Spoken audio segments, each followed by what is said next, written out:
श्री स्वामी समर्थ. दीप अमावस्या 4 तारखेला दीप अमावस्या आहे. 3 तारखेला दुपारीच अमावस्या चालू होणार आहे आणि 4 तारखेला 4:22 संपणार आहे.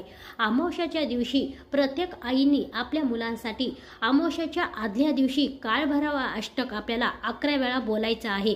एक तांब्या भरून घ्यायचा आहे, त्याच्यामध्ये थोडं विभूत टाकायची आहे किंवा याचा अगरबत्तीचा अंगारा टाकायचा आहे आणि काळभैरव अष्टक 11 वेळा बोलायचं आहे आणि ते तीर्थ तयार करायचं आहे. हे तीर्थ तयार झाल्यानंतर अमावस्याच्या दिवशी आपल्या मुलांसाठी आणि आपल्या स्वतःसाठी घरामध्ये जेवढे आपल्या परिवारामधले लोक आहेत त्यांच्यासाठी आंघोळीच्या पाण्यामध्ये आवर्जून 11 काळभैरव अष्टक केलेलं हे तीर्थ टाका.